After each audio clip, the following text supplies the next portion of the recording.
Il y a de la nuance, mais qui se veut de la pure nuance fonctionnelle d'efficacité dramatique, pas de la nuance qui se veut humaine, sensible, où justement on prend le temps de, comme tu dis, on prend pas le temps, assez de temps d'écouter. En fait, ces gens, j'y crois pas vraiment en fait. Dossier 137 sera notre premier sujet du jour, réalisé par Dominique Moll, qui a été à Cannes cette année, qui était dans la sélection officielle, qui est reparti sans prix, comme beaucoup de films. Voilà, c'est normal que ça arrive, il faut bien. Ils peuvent pas tous gagner. Des fois, ils essayent quand même. Hein. Il y a des années à 10 prix, mais là, c'est vrai. Et donc, Nayan, est-ce que tu peux nous pitcher Dossier 137 ? Ouais. Je vais essayer. Dossier 137, donc ça parle d'une enquêtrice de l'IGPN incarnée par Léa Drucker, qui enquête sur ses collègues pour des affaires de corruption, des affaires de bavure, et qui est un peu traitée de traître par ses collègues, par la direction et aussi par son ex-mari qui incarne vraiment la fierté de la police. Il bosse chez les stupes et elle aussi bossait chez les stupes à l'époque.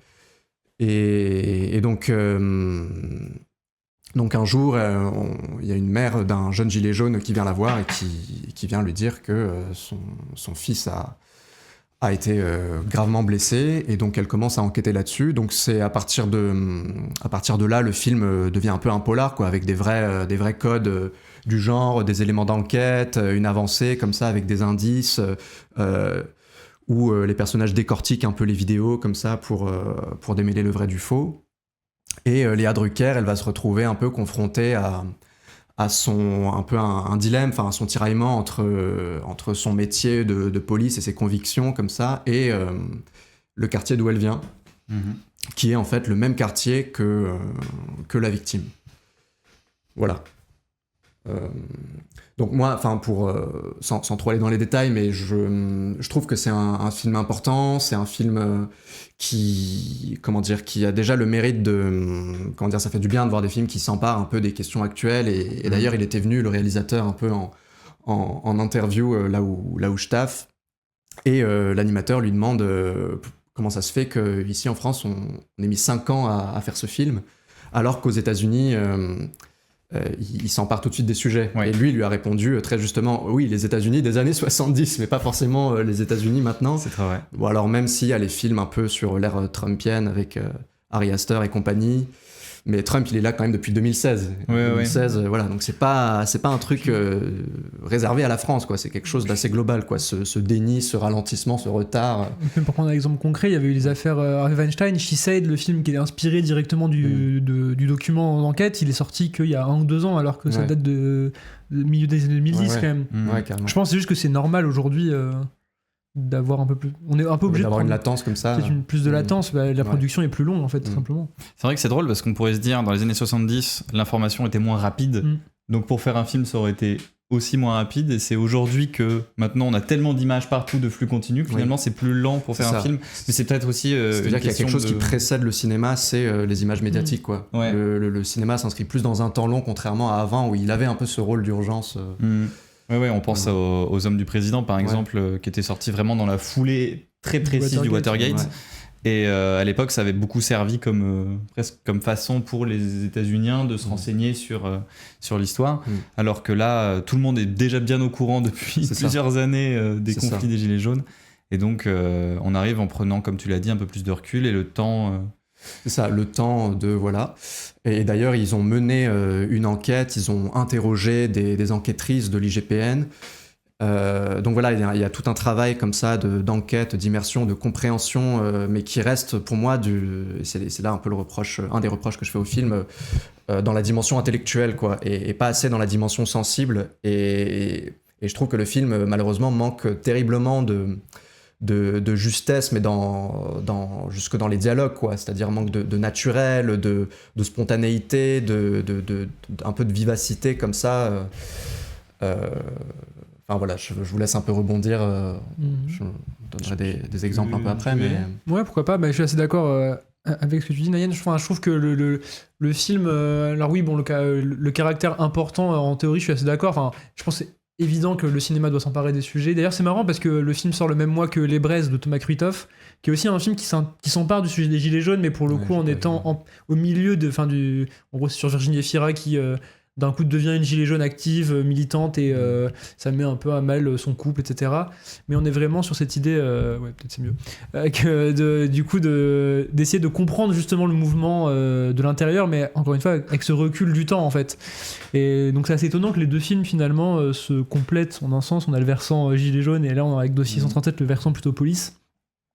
Mais d'ailleurs, je trouve que l'un des défauts partagés par les deux films, c'est peut-être justement ce que tu disais sur ce manque de naturel. C'est deux films qui vont, dans les deux cas, avoir essayé d'être composés au milieu des milieux sociaux concernés.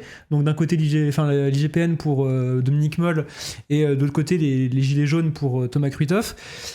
Ce qui est à la fois intéressant et peut-être même très important, je pense, d'un point de vue d'essayer de coller au plus près, de pas dire de conneries, pourquoi pas, mais qui en même temps, je pense aussi, enferme d'une autre manière les films dans une forme de didactisme un peu obligatoire vis-à-vis du grand public, et essayer d'un peu des films qui se veulent presque trop rassembleurs en un sens par rapport au sujet, qui du coup vont utiliser d'artifices de la fiction à travers des sous-intrigues, des péripéties qui sont parfois un peu alambiquées, ou qui, je trouve, grossissent le trait, ou vont parfois perdre un peu en route. Je pense que dans Dossier 137, tout le rapport au quotidien de l'enquêtrice, et même simplement des personnes concernées, enfin des gilets jaunes qui sont concernés, je trouve que là, c'est là où peut-être que oui, il y a un manque de naturel assez flagrant. Et ce qui fait que du coup, le film, je dis pas que le film devrait taper sur les sujets de manière forte, mais le film est peut-être un peu trop lisse du coup par moment, parce qu'il essaye justement d'un peu ménager la chèvre et le chou, d'être à la fois juste avec tout le monde, tout en du coup en gommant un peu, en arrondissant un peu trop les angles, ce qui fait qu'on perd un peu l'aspérité, le côté un peu peut-être là c'est le problème du temps qui fait effet aussi, et où du coup on a plus le côté un peu fiévreux peut-être justement des enjeux liés au mouvement, parce qu'aujourd'hui non pas que ça n'existe plus, mais ça a quand même baissé en intensité, même clair, médiatiquement parlant, et c'est peut-être là que du coup le film perd un peu en impact, en puissance, tout en conservant quelques belles zones. Je trouve qu'une des scènes qui m'a le plus marqué, c'est la scène de filature harcelante de Léa Drucker avec la meuf de la chambre d'hôtel. Je pense que c'est peut-être un des grands moments de bravoure du film, où là d'un coup Dominique Moll se pose vraiment les questions, et pose des questions des limites en fait. Et voilà, flirte avec un danger même pour son propre film, en se disant voilà, est-ce que là j'ai quand même pas commencé à aller trop loin et à montrer des choses qui vont trop loin, et à créer des discours sur l'image, voilà.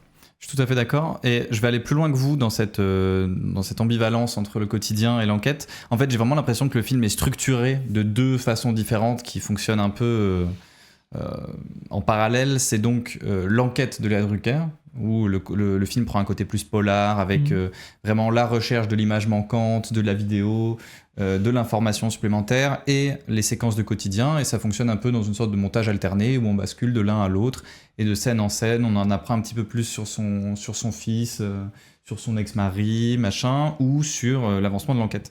Et que, en fait, le côté polar du film et son enquête précise est en fait très juste, j'ai l'impression, politiquement, et arrive à saisir beaucoup de nuances et de complexités à la fois structurelles, organisationnelles, individuelles qui rentrent en jeu, et qui est beaucoup plus pertinente en fait que les séquences quotidiennes qui, elles, fonctionnent quasi exclusivement sur un mode discursif, où à chaque fois, il va être question d'une discussion entre deux personnages, généralement Léa Drucker et quelqu'un d'autre, son fils, son ex-mari, la nouvelle compagne de son ex-mari, la femme, enfin la mère de la victime, etc.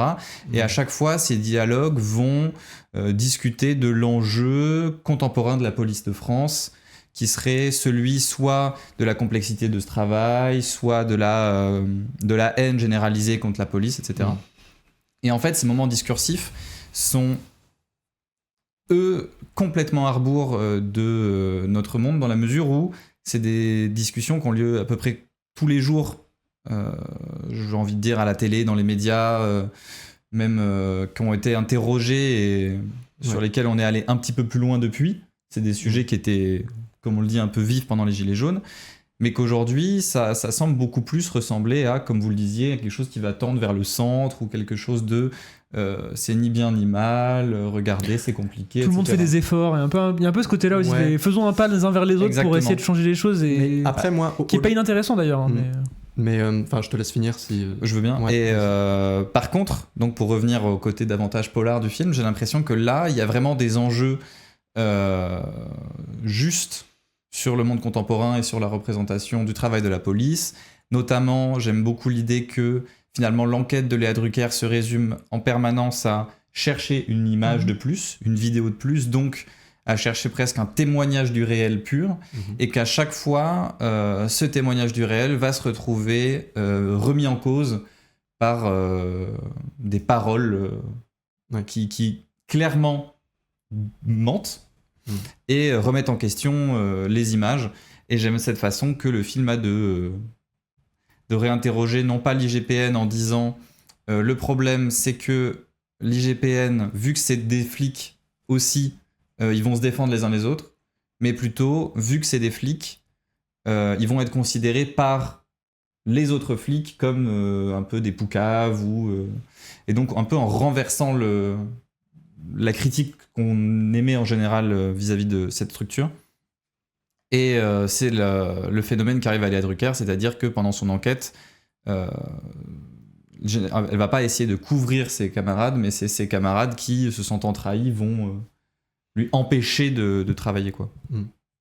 Mais pour le débat de tout le monde fait des efforts et tout, moi je pense qu'au-delà de la question du positionnement politique de Dominique Moll, parce qu'il le dit lui-même, hein, voilà, il y a des violences des deux côtés, même si bon, il prend quand même parti, il est quand même plutôt du côté des Gilets jaunes, mais voilà, il dit notamment que l'IGPN fait bien son boulot, c'est après ce qu'on fait de l'enquête qui pose problème, ce qui est pas forcément unanime comme idée, mais pour moi c'est pas tant ça le problème que le fait encore une fois d'intellectualiser la recherche et de ne pas suffisamment écouter les gens. C'est-à-dire que l'enquête, elle est intellectuelle, elle est faite à base de lecture, d'études, d'analyse, mais pas d'écoute. Vraiment, il faut écouter les gens, il faut voir comment ils parlent, comment ils ressentent les choses. Et j'ai l'impression de voir un peu le scénariste, je crois que c'est Gilles Marchand qui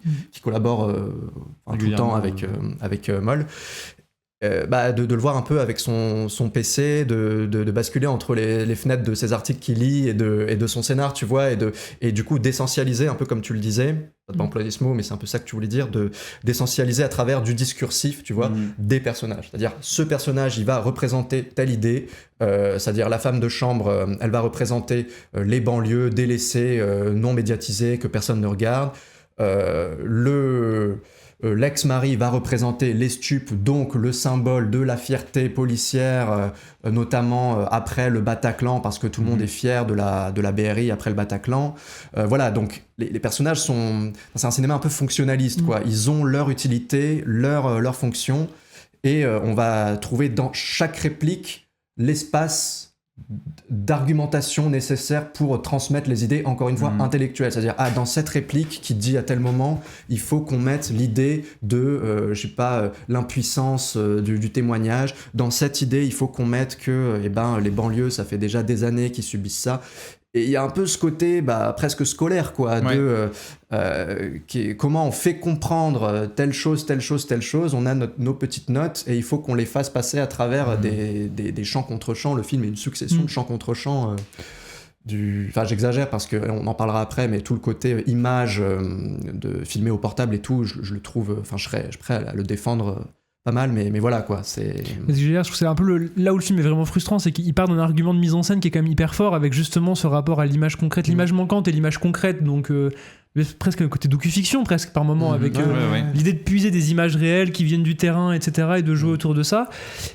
Et en même temps, voilà, c'est comme si d'un coup le film était confronté à la logique presque triste de film de scénario aussi, presque film trop surécrit comme tu le dis, avec cette envie de tout doit avoir une utilité, un sens, un but précis.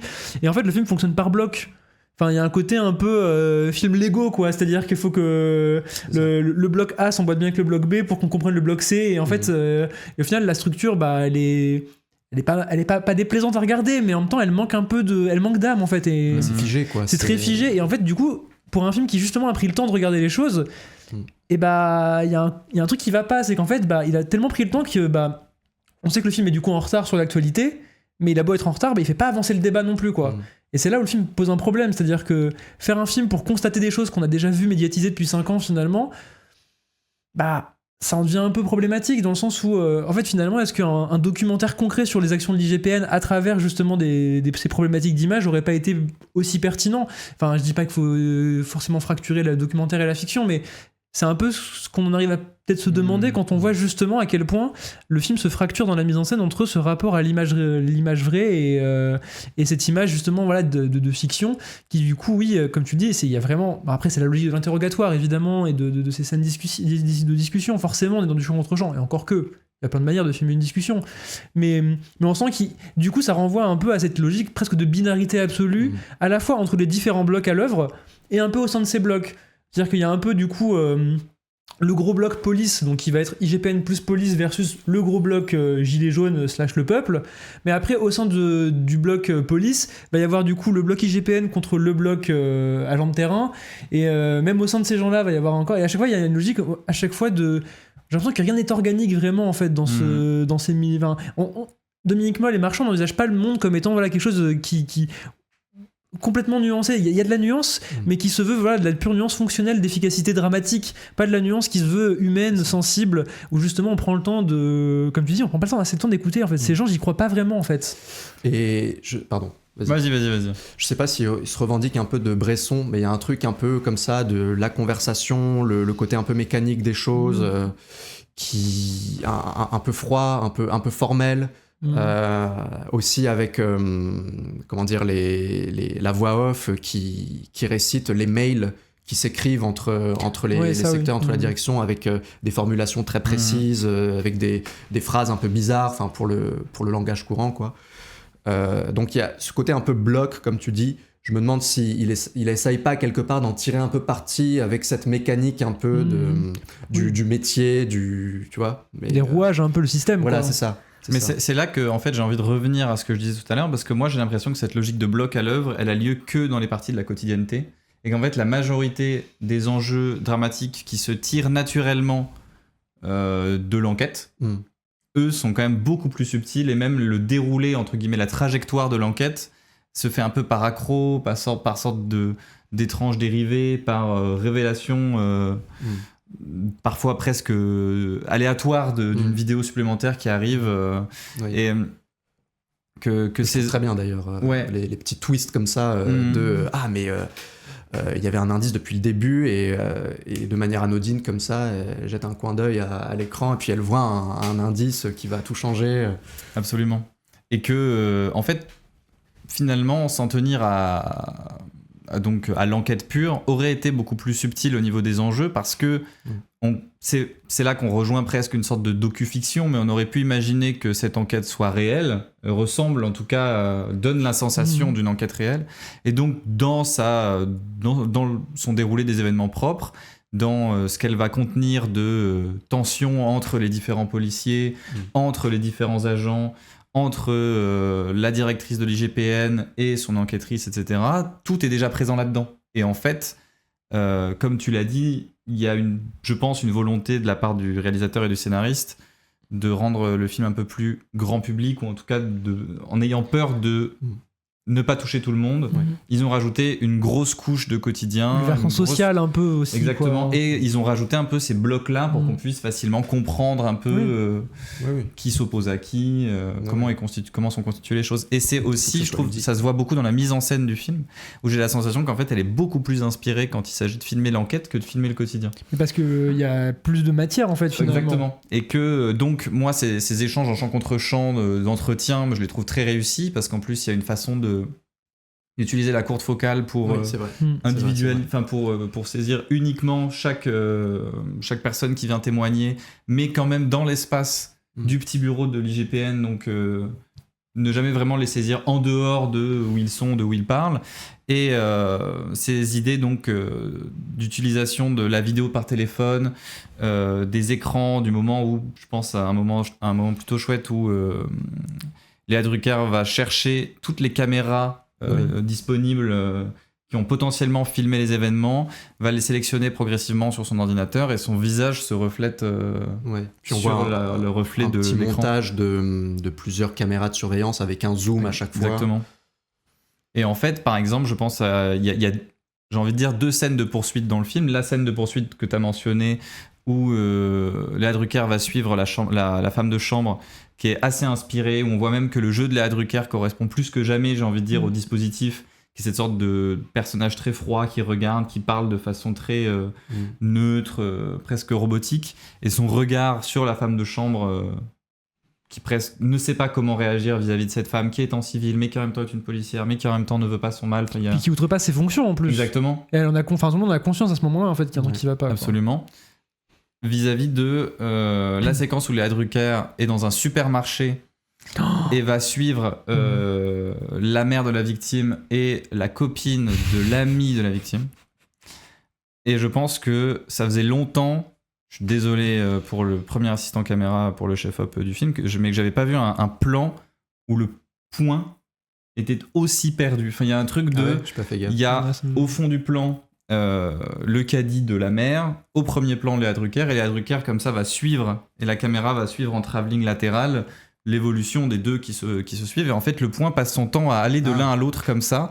Dès qu'on voit plus le fond, Léa Drucker, dès qu'on voit le fond, machin, et du coup ça fait que c'est tout le temps flou, parce que c'est tout le temps en train de se basculer, et ça révèle, j'ai envie de dire, presque que ça manquait d'un point de vue, ou en tout cas d'un endroit de vision. Surtout que ça va avec cette espèce de sous-intrigue liée au fait qu'elles viennent du même endroit qui, bon désolé, c'est une espèce d'artifice, c'est une pirouette de scénario que je trouve à la fois pas très inspiré et au-delà de ça un peu problématique même je trouve vis-à-vis du film, dans le sens où c'est presque ça qui fait qu'elle s'intéresse vraiment à l'histoire, comme si on avait un peu un besoin presque de jouer sur une sorte de valeur sentimentale, émotionnelle, nostalgique, il y a un territoire, etc.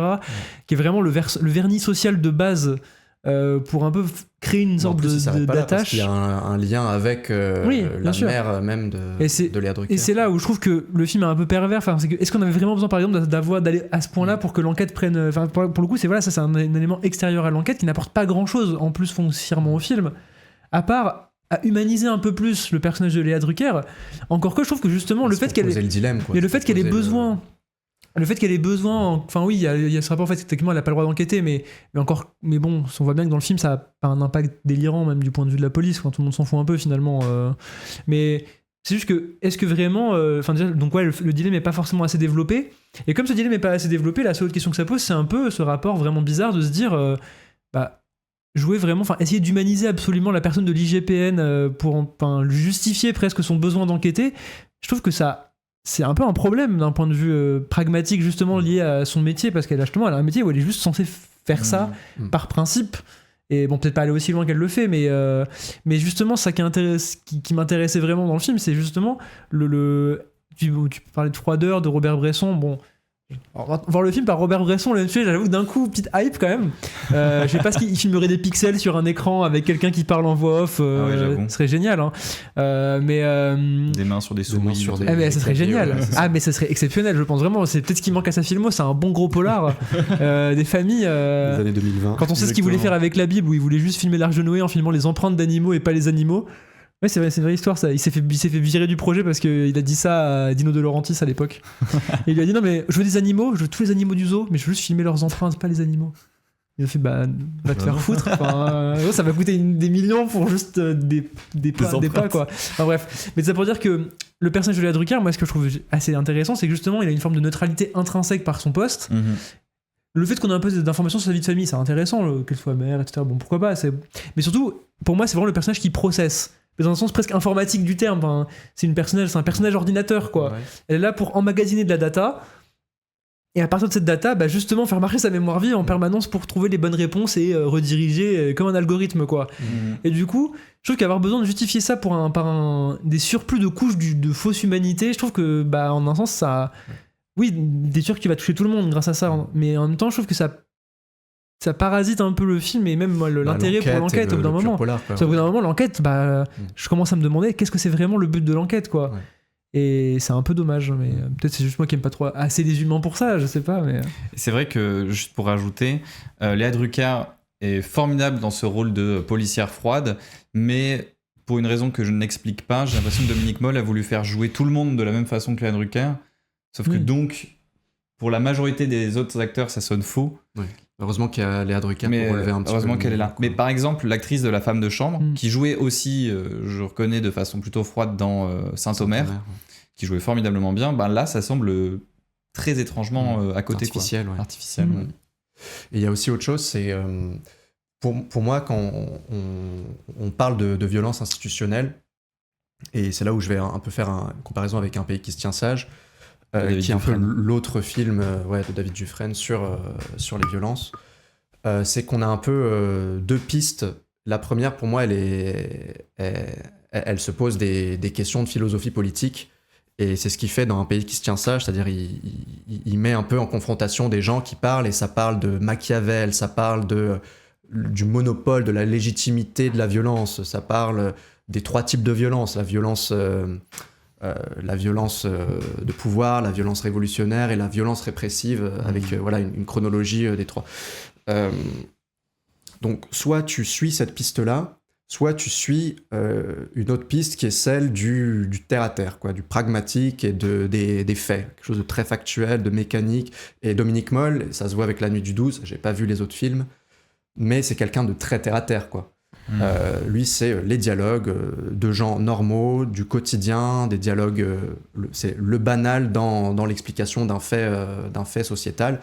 Sauf que quand tu choisis ça, quand tu choisis le terre-à-terre, il faut que tu aies un minimum d'incarnation du vivant, du réel. Voilà. Et ça pose aussi une autre question qui est, et pour moi c'est un des paradoxes du cinéma les plus passionnants, mais les plus délicats aussi, c'est de vouloir filmer une institution, vouloir parler d'une institution en l'incarnant à travers des personnages, et sans priver les personnages de leur individualité, de leur originalité, de leur psychologie, Et le film, il se pose ces questions-là, donc c'est déjà louable, de se dire comment je fais pour expliquer à travers des gens, à travers la persona, des faits sociétaux. Comment je passe de l'idée, du concept d'une zone géographique ou du concept d'une communauté ou d'un avis politique comment je passe de ça à des gens. Et c'est là toute la question qui se pose, et c'est un travail, je pense, qui doit être poursuivi, qu'on doit pas cesser. Je trouve qu'il réussit un petit peu ça quand il fait passer un peu à la chaîne les différents secteurs de la police, qui sont chacun inculpés un peu. Il y a la BRI, il y a une faction de l'armée, il y a la BAC, il y a plein de choses, et à chaque fois c'est une personne qui est là et qui représente un peu tout ce secteur derrière, Et le fait que ce soit le même champ contre champ, le même siège, un peu le même plan, la même salle, mais qu'à chaque fois c'est le domaine de police qui change, je trouve ça intéressant. Je trouve ça avec les codes que chaque corps de police véhicule, que ce soit vestimentaire, corporel, plus, ça le amène, langage aussi, ça amène des trucs assez drôles, à la fois très drôle, mais du coup on y croit là à ce moment-là, on me dit oui, ça se tient, et c'est un interrogatoire qui en plus du coup c'est étonnant, c'est très dynamique. Alors qu'on pourrait s'attendre justement à un truc très crispé, très, très compliqué, et par cette logique d'accumulation un peu à la chaîne, c'est ça qu'il crée il arrive à redynamiser un peu l'enquête et à en faire justement un truc où justement l'humour presque devient le moteur aussi de l'enquête, en un sens à travers les pics qu'ils renvoient ou la manière qu'ils ont de répondre à côté aux questions. En fait on se questionne nous aussi en tant que spectateur, comme elle en tant qu'enquêtrice sur justement, comme tu disais, le poids de la parole face à l'image. Et c'est assez intéressant, c'est vraiment de se dire en fait, évidemment, nous, parce qu'on est du côté de l'enquêtrice, on se dit qu'il répond à côté et qu'il dit de la merde, mais en même temps on essaie d'embrasser son point de vue aussi pendant une demi-seconde, il y a un peu ce truc de se dire et s'il le pense vraiment, pas été violent, et que vraiment c'est un petit coup de pied qu'il a mis. C'est fou la post-vérité, tout ça, bien sûr. Carrément. Et là le film devient là pour le coup politiquement et sur le rapport à l'image, et justement ce qu'on pouvait dire sur le fait qu'il y avait Internet précède aujourd'hui le cinéma. Là c'est intéressant parce que là on est vraiment dans cette confrontation réelle, et là le dialogue on redevient du dialogue de cinéma en temps réel sur un sujet, et je pense que c'est fort. Et en plus, je pense à la chronique de Pierre-Emmanuel Barré récemment qu'il a fait suite aux révélations de Mediapart et Libé sur Sainte-Soline, où il disait grossièrement que en fait le problème c'était aussi, il demandait est-ce que le problème c'est le président, le commissaire, le policier ou machin. Il dit en fait c'est chaque individu qui séparément décide de couvrir les policiers, et que de cette façon-là, en représentant les institutions ou en tout cas les sections de la police par leur chef, On montre que ces gens-là aussi, individuellement, pourraient très facilement juste dire ça ne se fait pas, les gars. Notre police, elle pourrait être belle, alors arrêtez de frapper les gens, de potentiellement les tuer, etc. Ça peut venir d'eux. Ça peut venir d'eux. Et en fait, tu constates que chaque individu ne le fait pas. Et donc, à ce moment-là, ça fonctionne. Ouais, carrément. Je suis d'accord, j'ai rien à rajouter. J'ai un petit truc à rajouter. Je t'en prie. C'est par rapport au... Et là, pour le coup, j'aime bien. C'est tout le côté reconstitution des manifs et des violences qui sont toutes filmées au portable sans exception. Le tout premier plan, qui est d'ailleurs le premier plan du film, ça s'ouvre avec ça, pose un petit peu question parce qu'il est quand même bien quali. Ouais. Mais à part ça, c'est full comment dire, mimer l'amateurisme. Et je trouve ça très très très difficile d'un point de vue de pure mise en scène d'imiter ça, quoi. Dans le flou, dans les problèmes de cadre, dans la stabilisation, les mouvements, il faut faire il faut faire croire qu'il y a du hasard et du chaos. Je trouve ça assez bien mené pour le coup. On dirait pas comme ça, mais le résultat est, je trouve, est le fruit d'un long travail d'analyse pour le coup, d'image et de sentir comment ça, qu'est-ce que ça fait de filmer comme ça dans le bruit et la fureur. Je pense d'ailleurs qu'il y a des images utilisées des vrais manifs aux Champs-Élysées. Je pense que c'est impossible de remettre tout est reconstitué. Ah ouais, c'est tout reconstitué. Ouais. 100%. Wow. Tu le sens un petit peu quand même qu'il n'y a pas énormément de manifestants. Au truc de les champs, quand même, je me disais, il y a des moments où ça commence à faire du monde, quoi. Mais c'est là où c'est les champs parce qu'ils n'ont pas eu le droit. C'est là où c'est malin, du coup, le dispositif de reprendre le format téléphone, dans le sens où en fait ça te restreint le cadre aussi directement, de filmer ça en scope ou n'importe comment. Mais déjà, quand le téléphone est tellement petit que tu peux avoir moins de gens dans le cadre et du coup tu peux recréer plus, je pense, facilement. Tu peux vraiment tricher. Tu peux tellement tricher et créer l'effet de fièvre sur un moment précis très facilement. Et en vrai, là, indépendamment déjà de la pertinence par rapport au sujet, je pense que même d'un point de vue de pure pertinence de logistique, de mise en scène et de production, c'est un choix mais assez génial pour le coup. Ouais, carrément.